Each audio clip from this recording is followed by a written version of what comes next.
They have fostered, wow, I don't even know how many. It's got to be close to 200 children.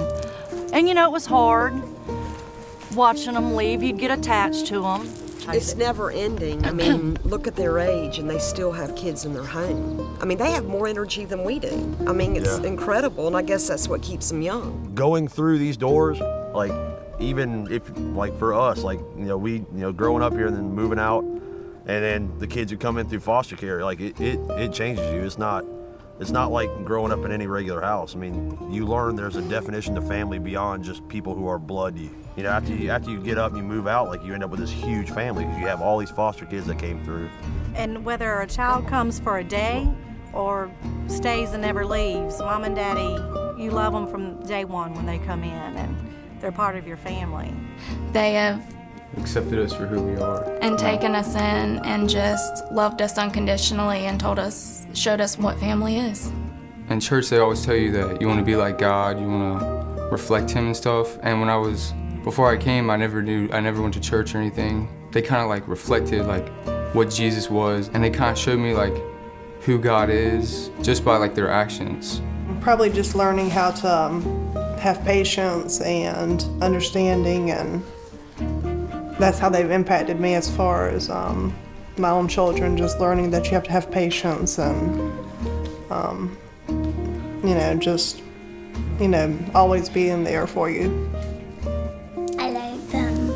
The memory jar? Yeah, somebody bought this. Blessings on it. Somebody bought it for Mama, so we don't do it every Sunday, but we should. But I mean, it's just full of people write memories and put them in there. So we'll always.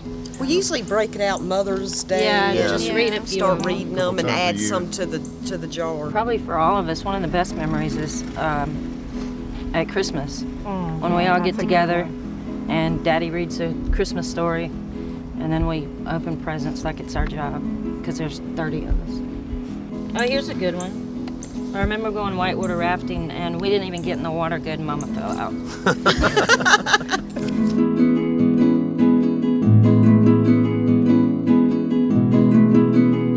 Dad's all about his turkey season, and it's something that the whole family does now. Dad has his ghillie suit and he dresses up from head to toe. He has every kind of turkey call, and he has the decoys, and the way he tells his turkey stories, like when he's going hunting, is the best thing ever. He gets so excited and pumped up, and like...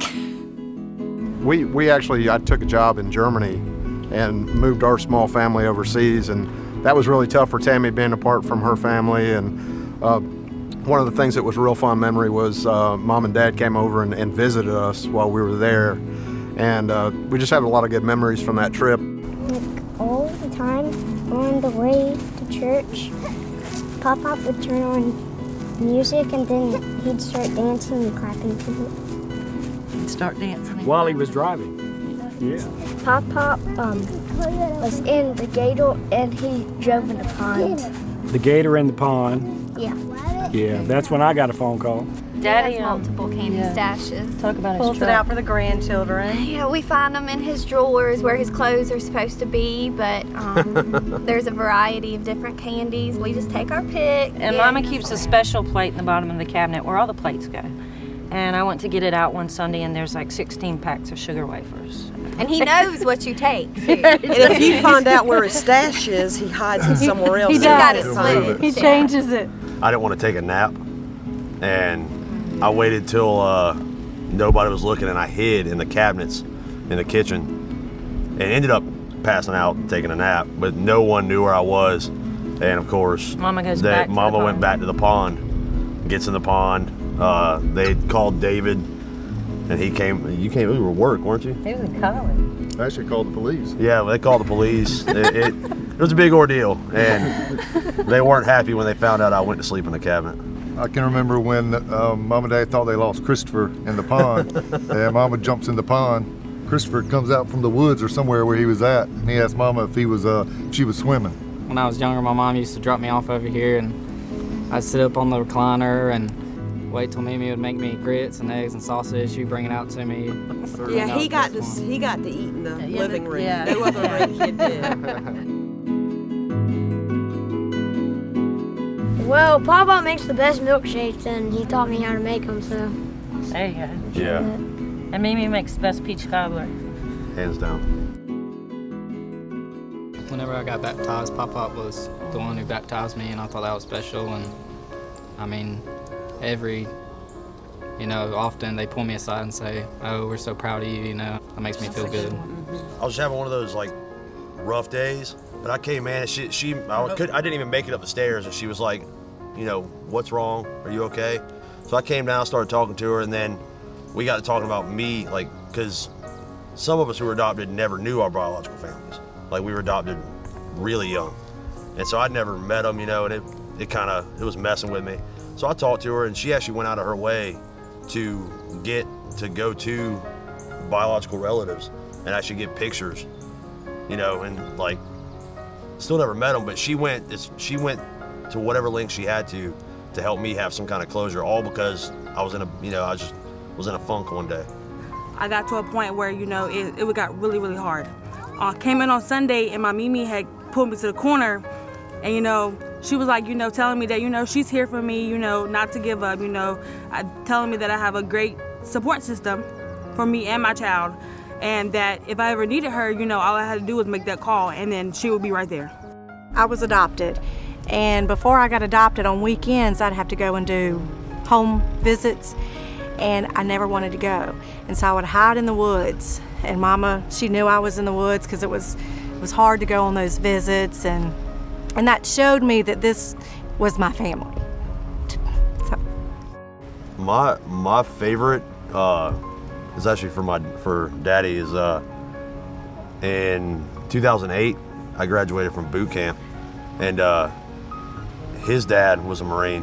When I graduated, they came down and did the whole graduation thing, and like, he talked to me for a minute when it was just he and I talking, and he actually gave me Granddaddy's old dog tag, Granddaddy's Eagle Globe and Anchor, and we actually got to sit and talk about that. We never really talked about it much before that, but that's probably my favorite.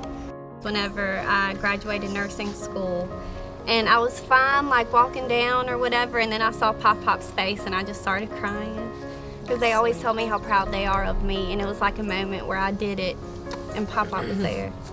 I think he was crying too. We still all come together every Sunday. Every Sunday. It's very important. Mom and Daddy are in town. This is where we all come back together and we eat. Like, seeing them, like, with all the kids that came through since I've been here, they always stay in touch with them, and like, just bring them to like the family events and like Sunday lunches and stuff like that. So it kind of like shows that it goes farther than blood. Like, it goes way farther than blood. So what role models for any child growing up, and just to see their heart for people. My dad, he's always told me, like, just do the right thing. And that's like, after that, like, you don't have to worry about anything else. And every time I get in a situation where I have to make a quick decision, like, about, something that's gonna affect my future, I always think about my dad, and like, him just saying, Mackenzie, you just make the right decision. And it's easy as that. For myself, I don't know where my life would be without this family and them. Everything we do, like every decision we make going from here, like, and how we affect people is from them. I used to answer phones when I was like 6 and say South Carolina Foster Parent Association, and I always wanted to work like in social work or the foster care system. And so I would pretend to answer the phones at 4 or 5 years old, and I'd have their like logo t-shirt, and I would act like I was a caseworker and stuff. So now I'm working for DSS, and I think they've really inspired me, and they've always said you have to have a heartfelt calling to do what they do, and I feel like being around them, I do have that. I work with foster parents every day, and I've never seen people with such compassion and like want to go the extra mile for these people who are going through literally a life crisis. Well, I have to say I'm very grateful for y'all. I would like to say thank you for giving me the life that I never would have had without y'all. You've given us opportunities after opportunities and given us every opportunity to reach the dream that y'all know that we can achieve. Here's to you, Dad.